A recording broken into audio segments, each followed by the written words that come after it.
स्वागत आप सभी का। रणभेरी बज चुकी है, ऐलान जंग हो चुका है। 3 नवंबर को मतदान किया जाएगा, 10 नवंबर को नतीजे आएंगे और इसी पर चर्चा होगी। और सीधे रुख कर रहे हैं भोपाल का सीनियर एडिटर प्रवीण दुबे जी हमारे साथ मौजूद हैं। प्रवीण जी, ओवर टू यू।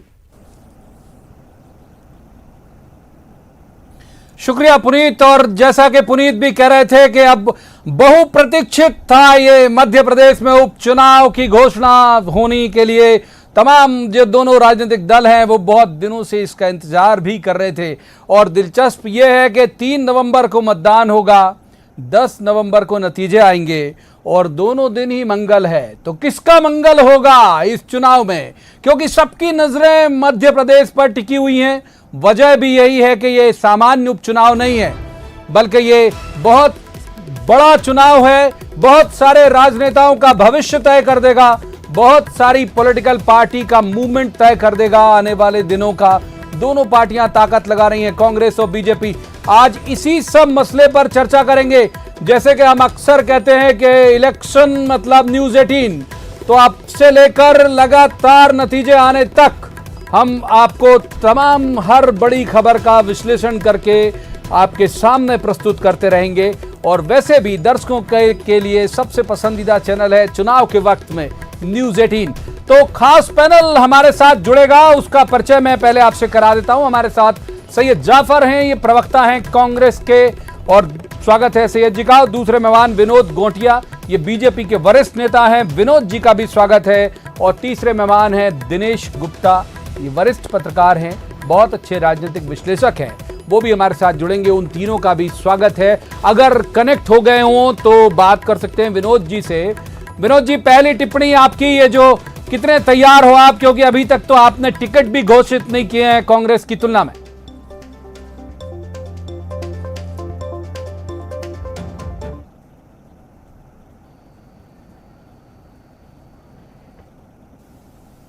बात हो नहीं मेरी संभवतः कुछ तकनीकी दिक्कत है। हम दिनेश गुप्ता जी हमारे साथ वरिष्ठ पत्रकार हैं, हम दिनेश गुप्ता जी का रुख कर लेते हैं। दिनेश जी, पहली आपकी टिप्पणी, क्योंकि ये संभावित तो था ही, बहुप्रतीक्षित जैसा शब्द मैंने इस्तेमाल किया कि ये तो था ही कि बहुत जल्द होना है। आपकी टिप्पणी, कितनी तैयारी आप देखते हैं दोनों पार्टियों के बीच में?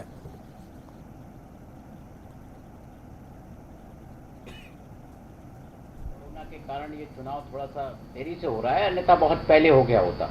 और इससे जो देरी हुई है उससे सबसे ज़्यादा मुझे लगता है कि कांग्रेस पार्टी को फायदा हुआ होगा, क्योंकि उसे अपनी तैयारी करने का एक मौका मिल गया। उसे जो झटका लगा हुआ था उसको संभलने का मौका मिल गया, उसको उम्मीदवार तलाश करने का मौका मिल गया। उसको बहुत सारी जो देरी के कारण, उसको कहते हैं ना कभी नहीं से देर भली, तो जो देर भली है कांग्रेस पार्टी के लिए वो कितनी मंगल करेगी ये तो वोटर को तय करना है। लेकिन जो है भारतीय जनता पार्टी को जो लाभ लेना चाहिए वो जो है लेने के लिए हमने देखा कि शिवराज सिंह चौहान लगातार अपने दौरे कर रहे हैं, घोषणाएं कर रहे हैं, शिलान्यास कर रहे हैं, जिस चीज़ के लिए वो जाने जाते हैं। और भारतीय जनता पार्टी के साथ अब जो चेहरा है वो ज्योतिरादित्य सिंधिया का, जो सबसे ज़्यादा चुनौती जो है, या जो हम ये कहें कि चुनाव के जो केंद्र में जो है मध्य प्रदेश में इस बार जो 28 सीटों का है उसके केंद्र में ही ज्योतिरादित्य सिंधिया होंगे। क्योंकि जो कांग्रेस पार्टी जिस तरह से अपना लगातार हमला कर रही है वो सिंधिया के चेहरे पर ही कर रही है, सिंधिया को लेकर ही वो आरोप लगा रही है, उसके सपोर्टर्स को लेकर आरोप लगा रही है। उसके निशाने पर भारतीय जनता पार्टी या शिवराज सिंह चौहान से ज्यादा जो है, शिवराज सिंह चौहान से भी ज्यादा जो है ज्योतिरादित्य सिंधिया उनके निशाने पर हैं। तो आप देखिए कि जो कांग्रेस पार्टी को अब ये जो भी उसने अपना कैंपेन चलाया है उसकी परीक्षा की भी घड़ी है, जो वोटर को तय करना है कि उस कैंपेन से कितनी जो है वो सेटिस्फाई रही है या नहीं। बिल्कुल ठीक कह रहे हैं दिनेश जी, आपने जो कहा कि वक्त मिल गया कांग्रेस को कि वो कैंडिडेट तय कर पाए, ये बात सही है। बहुत सारी जगह ऐसी थी जहां बीजेपी ये क्लेम करती थी कि इनके पास तो उम्मीदवार ही नहीं होंगे, क्योंकि ग्वालियर चंबल कांग्रेस के लिहाज से यदि कहें तो ग्वालियर चंबल के मीनिंग होते थे सिंधिया परिवार, यानी पहले माधवराव और उसके बाद ज्योतिरादित्य सिंधिया। लेकिन ये लिस्ट हम देख रहे हैं 24 जो आई दिनेश जी, 9 इसमें बाहरी लोग हैं। तो कांग्रेस जो कहती थी कि बीजेपी के लोगों को कि भाई ये बाहर से लाके इन्होंने जोड़ लिया, ये फर्क तो अब कम से कम मिटेगा इन सीटों पर। नहीं, बिल्कुल मिलेगा। देखिए क्या है कि कांग्रेस पार्टी हो या भारतीय जनता पार्टी हो, हमने पिछले चुनावों से देखा है कि भारतीय जनता पार्टी ने भी कई बाहरियों को उम्मीदवार बनाया, ऐसा नहीं कि वो नहीं बनाया। तो कांग्रेस पार्टी यदि बाहरी को उम्मीदवार बना रही, जो मैंने आपसे कहा भी कि उसको जो समय मिल गया कि अपने उम्मीदवार तय करने के लिए, अपने चेहरे तय करने के लिए, अन्यथा ये मार्च की जब ये पूरा घटनाक्रम हुआ था, अप्रैल मई में चुनाव होते तो कांग्रेस मुक्त भारत हो गया होता, कांग्रेस मुक्त मध्य प्रदेश हो गया होता, क्योंकि जो सरकार में वापसी की जो संभावनाएं थी वो खत्म हो जाती। लेकिन अभी भी जो है मुकाबला इतना कड़ा है कांग्रेस पार्टी के लिए, क्योंकि उसे तो डबल पावर से दौड़ना है, और भारतीय जनता पार्टी यदि थोड़ा सा स्लो भी होगी तो उसे बहुत ज्यादा नुकसान नहीं होगा। ठीक बात है, आंकड़ा भी बहुत बहुत बड़ा है। उसके साथ विनोद जी हमारे साथ जुड़ गए। विनोद गोटिया बीजेपी के वरिष्ठ नेता, उनका रुख कर लेते हैं। विनोद जी, आप थोड़े देर से जुड़े, जो अनाउंसमेंट किया आज से जो रणभेरी बजी है, और उसके बाद मंगल के दिन ही वोटिंग और मंगल के दिन ही रिजल्ट, तो अपने मंगल की उम्मीद है आपको कि नहीं?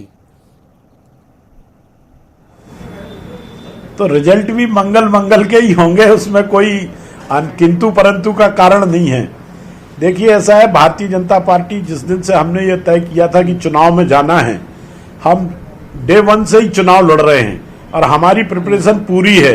चुनाव आयोग 1 महीने पहले चुनाव कराता तो भी हमको कोई कष्ट नहीं था, और 2 महीने पहले चुनाव कराता तो भी हमको कोई कष्ट नहीं था।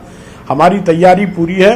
अब चुनाव की जो औपचारिकताएं हैं कि अब नामांकन होगा, ये चलेगा, ये सारी चीजें, अब इसके साथ हम मैदान में उतरेंगे और भारतीय जनता पार्टी की सरकार और ताकतवर होके, मजबूत होके उभर के मतलब। लेकिन इधर तो माइलेज ले रही ना कांग्रेस, आपसे 24 सीटें अनाउंस कर गई वो तो।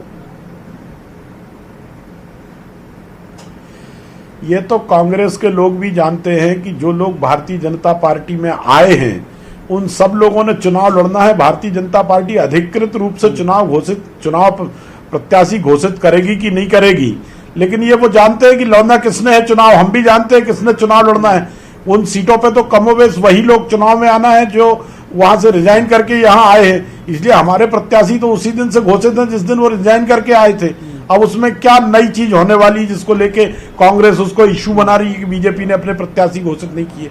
हमारे प्रत्याशी घोषित हैं और हम चुनाव क्षेत्र में उन्हीं को लेके आगे बढ़ रहे हैं। इसमें कोई असमंजस की बात नहीं है, उन्हीं को लेके आगे बढ़ रहे हैं। आऊंगा आपके पास, एक बार फिर आऊंगा विनोद जी। पहले सैयद जाफर हमारे साथ जुड़ गए। स्वागत सैयद जाफर का, प्रवक्ता है कांग्रेस के। सैयद जाफर, अनाउंसमेंट हो गया और वेलकम भी आ गया कमलनाथ जी की तरफ से कि हम बहुत स्वागत है और हम जीतेंगे। क्या एजेंडा आपको लगता है, क्यों वोट करेगी जनता आपको? देखिए, बड़ा महत्वपूर्ण सवाल आपने पूछा कि जनता क्यों वोट करेगी, और यही सवाल मुझे लगता है कि ये 3 नवंबर तक बिल्कुल चलेगा।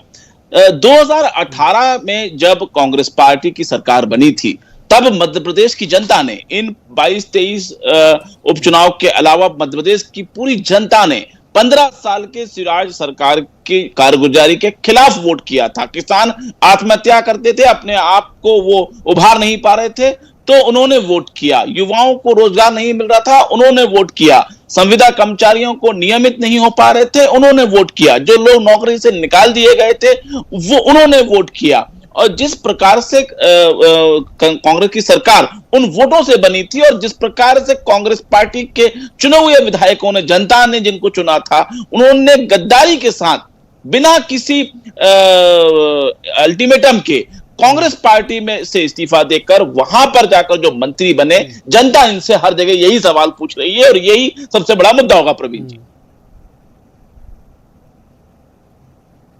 ठीक है, एक बार दिनेश गुप्ता जी का रुख कर लेते हैं। दिनेश जी, क्या ट्रेंड सेट होगा आपको लगता है इलेक्शन का? खासतौर पर मुद्दों को लेकर कमी नहीं है, लेकिन जितना हम अभी तक सूंघ पाए चुनाव के अनाउंसमेंट के पहले तक, वो इलाकाई मुद्दे काम कर रहे हैं। अभी तो 28 विधानसभा सीटों में बहुत कम इलाके ऐसे जहां एक सा मुद्दा एप्लीकेबल हो। कहीं का अलग, कहीं का अलग, अनूपपुर का अलग है, सुर्खी का अलग है, ग्वालियर चंबल का अलग है, इधर की तरफ मालवा की तरफ अलग है। आप सहमत है इस बात से कि एक कोई मुद्दा काम नहीं करेगा? दिनेश जी,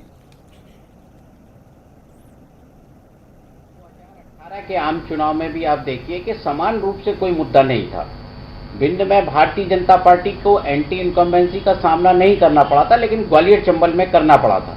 ग्वालियर चंबल में उसको सबसे ज्यादा नुकसान हुआ था, और वो नुकसान जो है इस बार वो कितना उसकी भरपाई कर पाती है, ये भी भारतीय जनता पार्टी के लिए बहुत चुनौतीपूर्ण थी। हाँ, बहुत सारा जो है भारतीय जनता पार्टी के लिए बहुत चुनौती का काम है कि ग्वालियर चंबल संभाग में वो अपने आप को फिर से स्थापित करे, और उसको स्थापित करने के लिए ऐसा आज तो सपोर्ट भी मौजूद है, लेकिन आप देखिए कि जो पिछली बार जो मुद्दे थे उस बार उसकी तुलना में अभी उपचुनाव में वो मुद्दे नहीं है।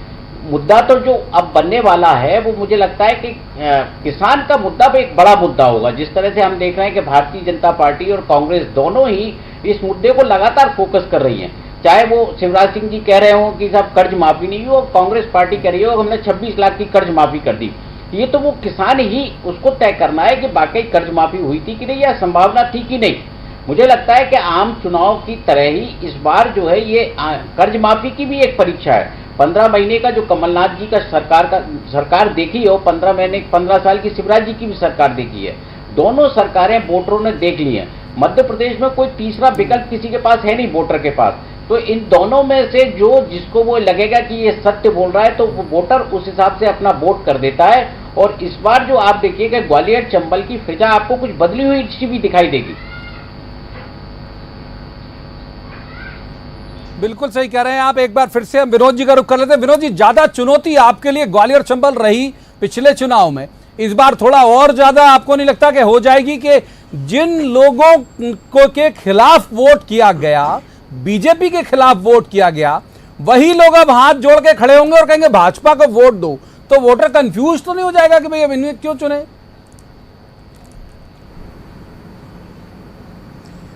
देखिए, एक विषय जो अभी आपने उठाया कि मुद्दा क्या होगा चुनाव का, तो मैं बहुत विनम्रता से आपको एक बात बता दूं कि मुद्दा एक चीज तो तय है मध्य प्रदेश के अंदर चुनाव में, और वो ये तय है कि कमलनाथ की सरकार नाकारा साबित हुई है, किसी काम की नहीं रही, प्रदेश के लोगों को कोई परिवर्तन समझा नहीं पाई, दिखा नहीं पाई, बता नहीं पाई, उस दिशा में कुछ कर नहीं पाई। और इसलिए जब कमलनाथ की सरकार गई तो प्रदेश के लोगों ने राहत की सांस महसूस की। जो अभी हमारे कांग्रेस के प्रवक्ता मित्र कह रहे थे कि किसानों को कुछ नहीं मिला, वो तो किसानों से जाके पूछो कि उनको क्या कमलनाथ की सरकार ने दिया।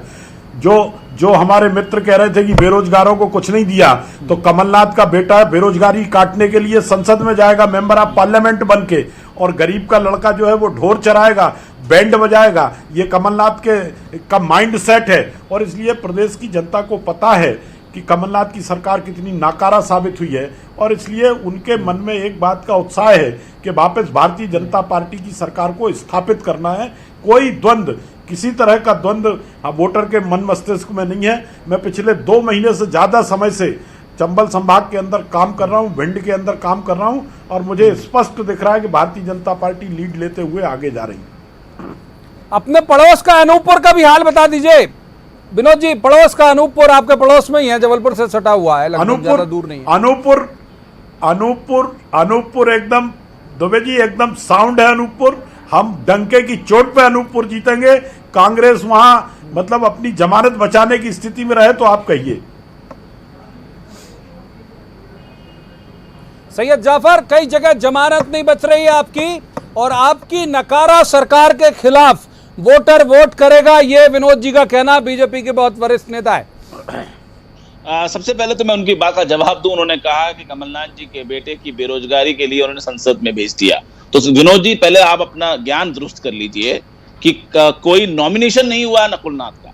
नकुलनाथ को जनता ने चुन के भेजी है लोकतंत्र के वोटों के आधार पर। मैं भी जानता हूं जफर इस्लाम साहब, नॉमिनेशन नहीं हुआ है। मैं आपका सम्मान करता हूं, आप मेरी बात मैं भी पूरा करने के पहले जो मेरा आप ज्ञान बढ़ाने का प्रयास कर रहे हैं, अपना ज्ञान बढ़ा लीजिए। पॉलिटिक्स में उनकी औलाद का नॉमिनेशन ही हुआ है। उनकी हैसियत क्या थी? मेरे बोलने के बाद उनकी हैसियत क्या थी? आप कैसे कह रहे हैं कि आप अपना ज्ञान बढ़ा लीजिए? मुझे आप कैसे कह रहे हैं कि अपना ज्ञान बढ़ा लीजिए? क्या हैसियत थी नकुलनाथ की कांग्रेस के अंदर? क्या डिजर्व करते थे वो? और इसलिए मेरा ज्ञान बढ़ाने की बात मत करें, अपना ज्ञान बढ़ाएं। आपने गलत बोला, आपने झूठ बोला, मैंने सुना। अब मैं जो सच बोल रहा हूं उसको सुनिए। तो दूसरी बात ये कि जो आप कह रहे हैं कि बेरोजगारी, मैं जब डिबेट में बोलता हूं तो कायदे की और ठीक बात करता हूं। प्रवीण जी बताइए ना कि डिबेट का तरीका क्या है, बताइए इनको पहले। हाँ, तो दूसरा ये है कि जो आप कह रहे हैं बेरोजगारी का, तो बेरोजगारी हटाने के लिए हमको 10 तारीख तक साथ रहना है, और हुआ तो उसके बाद भी लगातार ऐसी डिबेट में बोलिए, बात पूरी करिए सैयद जाफर, फिर दिनेश जी का रुख करेंगे। तो बेरोजगारी काटने के लिए अमित शाह जी ने अपने बेटे को बीसीसीआई का सेक्रेटरी बनाया, जिसको इसके पहले क्रिकेट के बारे में एबीसीडी नहीं समझती। तो ये पार्सिलिटी करते हैं आ गए सारी एमपी के चुनाव में कहां अप्लाई होगा? आप पार्सिलिटी करते हैं। अब मैं आता हूं मध्य प्रदेश में। मैं क्या कांग्रेस पार्टी ने जो सदन में सवाल किया उसका तो कमल पटेल जी ने जवाब दिया।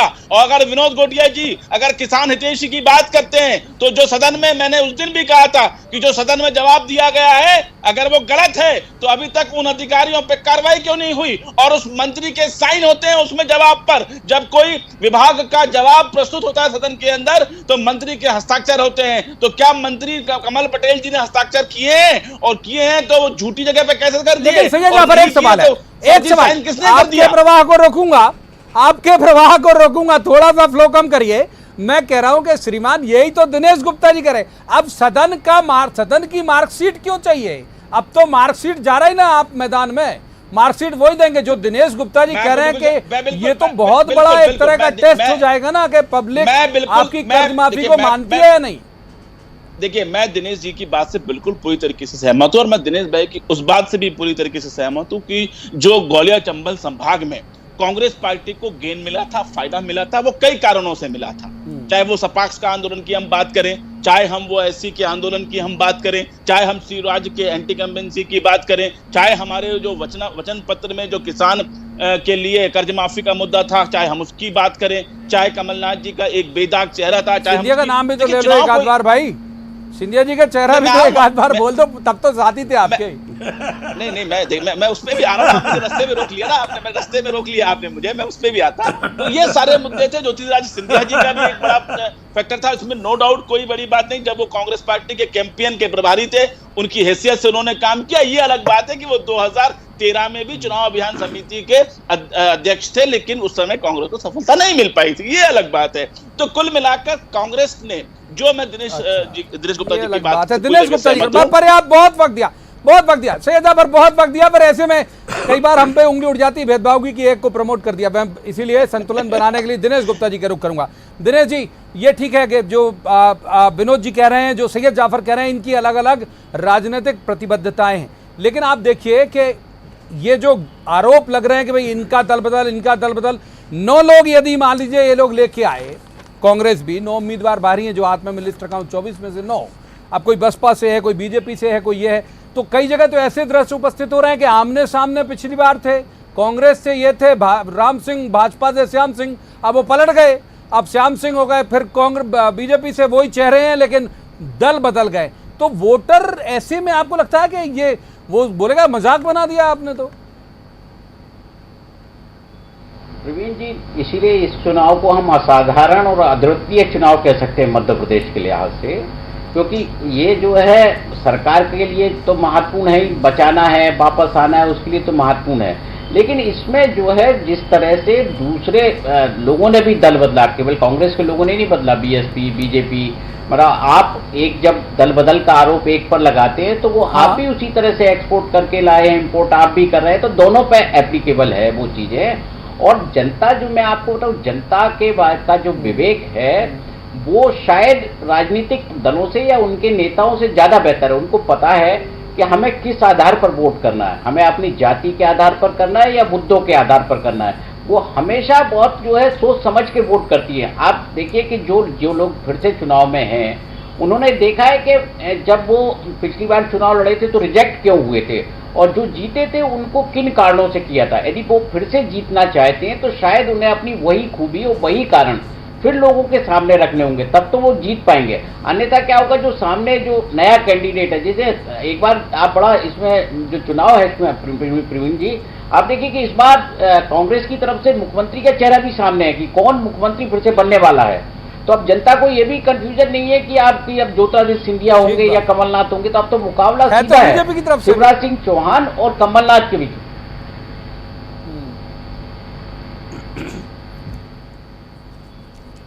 ठीक बात है, एक बार विनोद जी का रुख कर लेते हैं। विनोद जी की बात बहुत देर से गया नहीं। विनोद जी, मैं जल्दी जल्दी 2 3 4 5 नाम पढ़ देता हूं। सुरेश राजे, केएल अग्रवाल, पारुल साहू, प्रेमचंद गुड्डू, ये सतीश सिकरवार अभी आपके साथ थे।